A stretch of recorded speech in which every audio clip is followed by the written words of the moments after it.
ಈಗಾಗಲೇ ಇದ್ದಂಥ MLAಗಳ ಜೊತೆಗೆ ನಮ್ಮ ಲಕ್ಷ್ಮಣ ಸವದಿ ಅವ್ರು ಕೇಳಿದಂಗೆ ಚೆನ್ನಾಗಿದೆ. ಈ ಹಿಂದೆ ಉಮೇಶ್ ಕತ್ತಿ ಅವರು ಎದುರಾಳಿಯಾಗಿ ಒಂದು ಕಾಲಕ್ಕೆ ಇದೇ DCC ಬ್ಯಾಂಕ್ಸ್ ಬಗ್ಗೆ ಆಗ ಏನೇನು ಆಯಿತು ಅನ್ನೋದು ಇತಿಹಾಸ ಅದ. ಈಗ ಅದ್ರ ಬಗ್ಗೆ ಮಾತಾಡೋ ಅವಶ್ಯಕತೆ ಇಲ್ಲ. ಬಟ್ ಆವತ್ತಿನ ಇವತ್ತಿಲ್ಲ, ಇವತ್ತಿನ ಬದಲಾವಣೆ ಆಗ್ಬೋದಾ ಅನ್ನುವಂಥದ್ದು ತಮ್ಮ ಗುಟ್ಟನ್ನು ಬಿಟ್ಟುಕೊಳ್ಳೋದು ಮುಂದುವರೆದಿದ್ದಾರೆ ಇವರು ನಮ್ಮ ಲಕ್ಷ್ಮಣ ಸವದಿ ಅವರು. ಯಾಕಂದರೆ ಬೆಳಗಾವಿ ಮತ್ತು ಬಾಗಲಕೋಟೆ ಎರಡೂ ಜಿಲ್ಲೆಗಳ ಎಲ್ಲ MLAಗಳ ಜೊತೆಗೆ ಒಳ್ಳೆಯ ಸಂಬಂಧವನ್ನು ಸಂಪರ್ಕವನ್ನು ಹೊಂದಿದ್ದಾರೆ. ಕೆಲವೊಂದು ಟೈಮ್ ಏನೋ ಕೆಟ್ಟಿರ್ಬೋದು, ಇಲ್ಲ ಅಂತಲ್ಲ. ಆ ವಿಷಯಲ್ಲೇ ಈ ಮುಂದಿನ ಚೇಂಜ್ ಇಡ್ಬೋದು ಇವರು ಅನ್ನುವಂಥದ್ದು.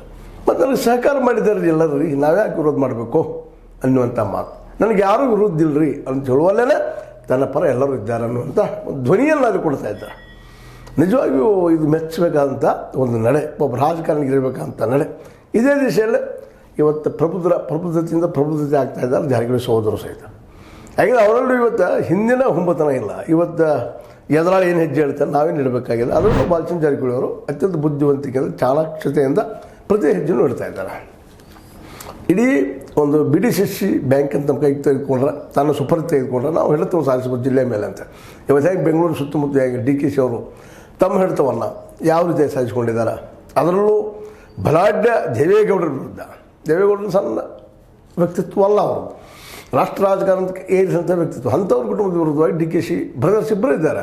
ಆದರೆ ಅವರು ಯಾವ ರೀತಿಯಾಗಿ ತಮ್ಮ ಶಕ್ತಿಯನ್ನು ಅಭಿವೃದ್ಧಿಪಡಿಸಿಕೊಂಡ್ರೋ ಆ ದಿಶೆಯಲ್ಲಿ ಬೆಳಗಾವಿಯನ್ನು ತಮ್ಮ ಸುಪರ್ದಿ ತೆಗೆದುಕೊಳ್ಳುವ ಜೊತೆಗೆ ಬಾಗಲಕೋಟೆ ಇನ್ನುಳಿದ ಬದಿಯ ಜಿಲ್ಲೆಗಳನ್ನು ಸಹಿತ ತಮ್ಮ ಕಡೆ ತೆಗೆದುಕೊಳ್ಳುವಂಥ ಪ್ರಯತ್ನವನ್ನು ಮಾಡೋದ್ರತ್ತ ನಮ್ಮ ಜಾರಕಿಹೊಳಿ ಸಹೋದರರು ಮುಂದುವರೆದಿದ್ದಾರೆ. ಯಾಕಂದರೆ ಅವರು ಈಗ ಮುಖ್ಯಮಂತ್ರಿ ಸ್ಥಾನದ ಪದವಿ ಕಾಂಪಿಟೇಟರ್. ಈ ದಿಶೆಯಲ್ಲಿ ಏನು ಸಾಧ್ಯ ಅದನ್ನು ಅವ್ರು ಮಾಡಲಿಕ್ಕಿದ್ದಾರೆ. ಆ ದಿಶೆಯಲ್ಲಿ ಇವರು ಸಹ